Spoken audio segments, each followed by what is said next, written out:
qisadan Jaceyl waxay ku dhacday gabar lagu magacaabo Nafiso isla markaana ku nool magaalada Beledweyne ee xarunta gobolka Hiiraan. Nafiso waxa aalada internetka iska barteen wiil lagu magacaabo Anwar isla markaana u dhashay wadanka Jabuuti. Anwar waa 19 jir waxaana xiriir uu la sameeyay Nafiso ayaa Anwar waxa ay sameeyeen markii hore isbarasho ku aadan xagga internetka labadooda waxaana ugu dambeyntii marba marka ka dambeeyay xaaladdu ay noqonaysay in isbarashadu ay sii balaaranayso maalin walbana xaaladda la iska wareysanayo.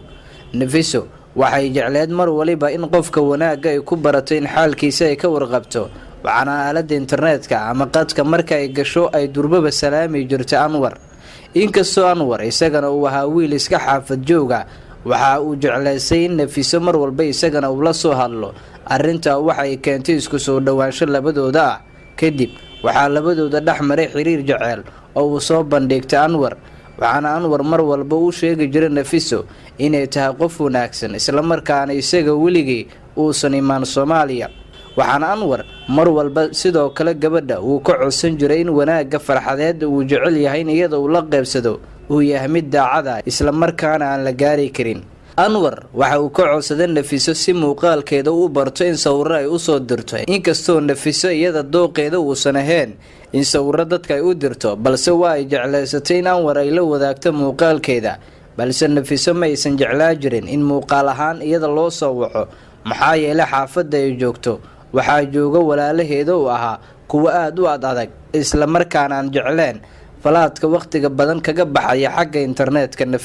Nafiso markay u dirto sawirrada Anwar waxa uu sheegay in sawirrada ay yihiin kuwa isaga cajabiyay isla markaana muuqaalka Nafiso uu aad u soo jiitay waxaana Anwar Nafiso uu sheegay in xiriirka jaceyl uu qabo uu yahay mid sareeya isla markaana heerkiisa uu yahay mid ugu sareeya isaga noloshiisa uu arko. Anwar Nafiso waxa xiriir jaceyl uu la wadaagay muddo ku siman sanad waxaana Nafiso xilligaasi ay dhameynaysay waxbarashada dugsiga sare waxaana ehelkeeda mar waliba ay ku dhiirigelin jireen inay waxbarashada xoog ay saarto. Anwar Nafiso waxa uu ka codsaday xilliga waxbarashada ay dhameyso in jaamacad ay u soo aado wadanka Jabuuti waalidkana arinta ay ka dhameyso. Nafiso hawshii waa ay gashay waxaana ay la hadashay hooyadeed si ay ugu wargeliso xaaladda la xiriirta waxbarashadeeda dibadda. waxaa Nafiso waalidka ay ku dhiirigelisay in waxbarashada xagga wadanka Jabuuti ay tahay mid ka wanaagsan wadamada kale ee la dariska ah maxaa yeelay waxay u tilmaamtay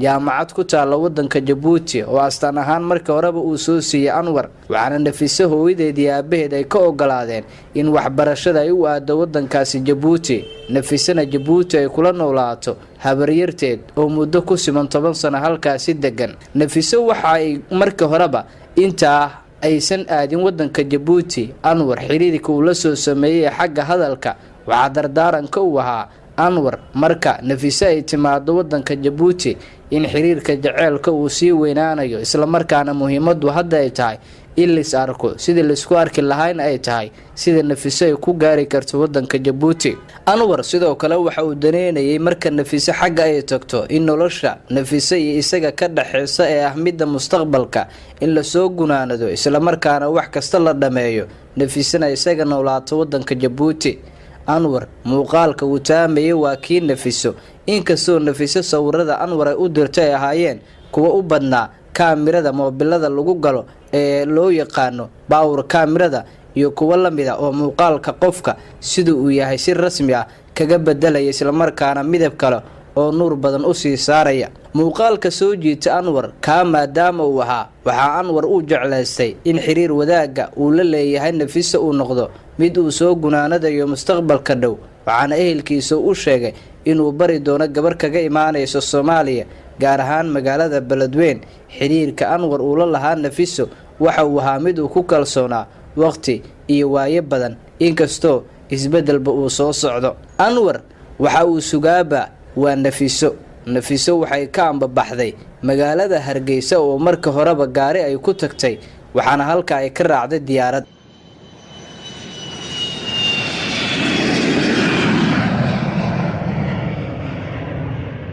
markii ay gaarto wadanka Jabuuti Nafiso waxa garoonka ku soo dhaweeyay Anwar balse wixii ay filanaysay ma aysan noqon arintu mid farxad ahayd. Anwar waxa uu soo dhaweeyay Nafiso inkastoo waji fiican oo furfuran uusan ku soo dhaweyn maalinka maxaa yeelay muuqaalku uu filayay ma ahayn kii rasmiga ahaa ee markii hore uu daneynayay isla markaana sawirada loogu soo diray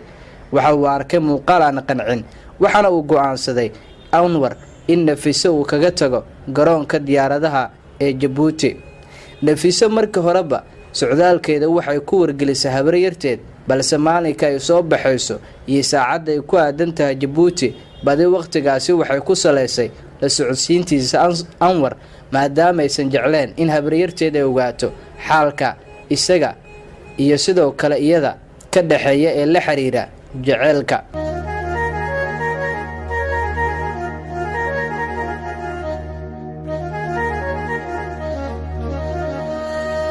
Anwar waxa uu sheegay Nafiso intuusan ka dhaqaaqin garoonka diyaaradaha Nafiso waxa tahay qof qiyaamo badan waxaan ka codsanayaa in jaceylkaad ii qabtaad iska ilowdo isla markaana xiriirkeena uu halkan ku ekaado maxaa yeelay ma tihid dooqeyga rasmiga ahaa ima qancin muuqaal ahaanna maadan isoo jiidan sidaa daraadeed abbaay Nafiso iska ilow jaceylkii aad ii qabtay ee fadlan isaga laabo halkii aad ka timid oo ahayd magaalada baladweyne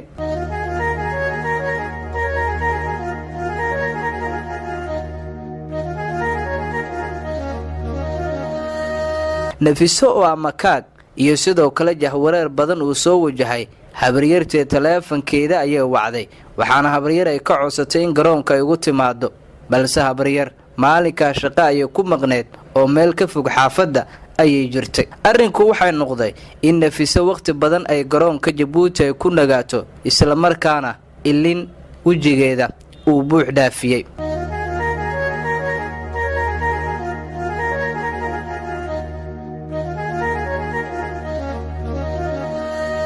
waxay dareemaysaa murugo badan maxaa yeelay xaalka ay la kulanta ma ahayn wax ay filaysay Nafiso ugu dambeyn waxa garoonka ugu yimid habaryarteed halkaana waxa ka wada habaryarti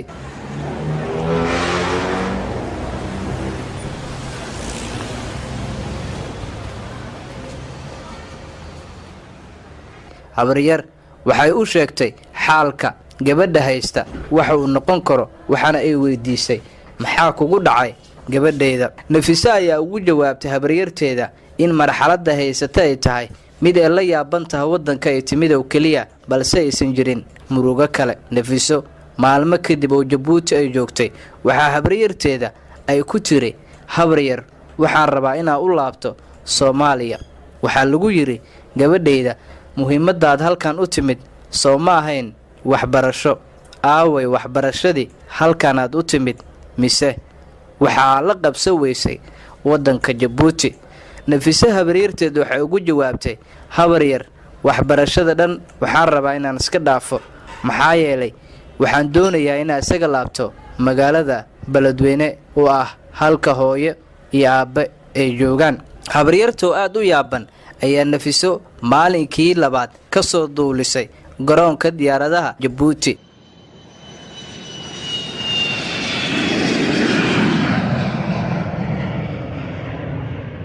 markii baladweyne dib ay ugu soo laabatay Nafiso waxay la kulantay waalidkeeda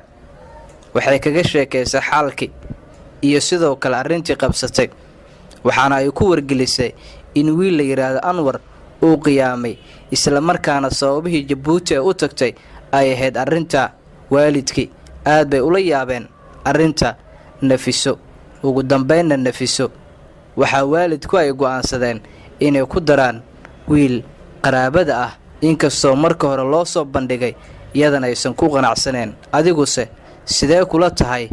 go'aanka Nafiso waalidkeeda ay ku sameeyeen mid qalbigeeda deji kara ma kula yahay